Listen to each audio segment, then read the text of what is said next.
টক মিষ্টি ঝাল তেঁতুলের আচার বানিয়েছিলাম, সেটাই আপনাদের সাথে শেয়ার করতে চলে আসলাম।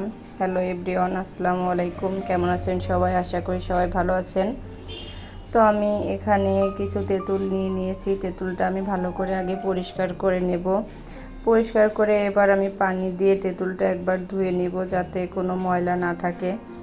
তো আমার তেঁতুলটা ধোয়া হয়ে গেলে আমি এবার আবারও পানি দিয়ে তেঁতুলটাকে 1 ঘন্টার জন্য আমি ভিজিয়ে রাখবো যাতে তেঁতুলটা ভালো করে নরম হয়ে যায়।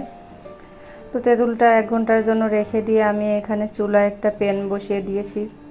প্যানে এবার 3টা শুকনো মরিচ তেলে নিব। আগে শুকনো মরিচ কিছুটা টালা হয়ে গেলে এবার আমি এর ভিতরে দিয়ে দিব পাঁচফোড়ন আর মৌরি।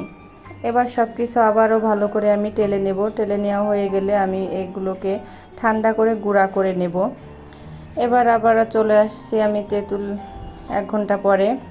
চুলায় একটা কড়াই বসিয়ে কড়াইয়ে সরিষার তেল দিয়ে দেব। সরিষার তেলের ভিতরে একটা শুকনো মরিচ আর পাঁচফোড়ন দিয়ে দেব।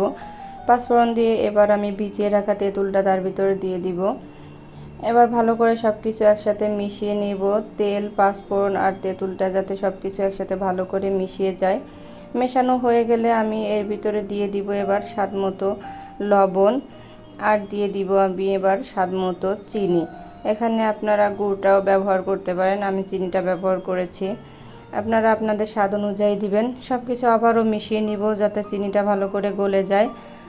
গলে যাওয়া হয়ে গেলে এবার আমি এই পর্যায়ে দিয়ে দিব আগে থেকে সেই গুঁড়া করে রাখা মশলাটা। এ পর্যায়ে আমি মশলাটা দিয়ে দিয়েছি। মশলাটা দিয়ে আমি ভালো করে আবারও মিশিয়ে নিব মশলার সাথে যাতে তেঁতুলটা ভালো করে মিশে যায়। এ পর্যায়ে আমি চুলার আঁচটা মিডিয়াম টু লোতে রেখেছি আর ভালো করে নাড়তে থাকবো যাতে আচারটা পুড়ে না যায়। অনেকক্ষণ পর্যন্ত জাল করা হয়ে গেছে। এ পর্যায়ে নামানোর কিছুক্ষণ আগে আমি এর ভিতর দিয়ে দেব 1 চামচ পরিমাণ ভিনেগার। এখানে এটা অপশনাল, আপনারা দিতে পারেন নাও দিতে পারেন। দিলে ভালো হয় আর কি, আচারটা অনেক দিন পর্যন্ত সংরক্ষিত থাকে। না দিলে কোনো সমস্যা নাই। আবারও সব কিছু ভালো করে মিশিয়ে নিচ্ছি। মিশিয়ে আমার আচারটা হয়ে গেছে। এবার আমি চুলা থেকে আচারটা নামিয়ে নিব। দেখেন আমার হয়ে গেছে আচারটা, এরকমই হবে।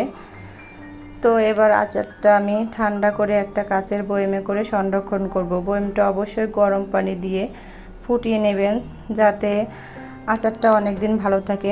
তো আমার ভিডিওটা ভালো লাগলে লাইক, কমেন্ট, শেয়ার করে পাশে থাকবেন। আর ফেসবুক পেজ থেকে যদি আমার ভিডিওটা দেখেন তো আমার পেজটা ফলো করবেন।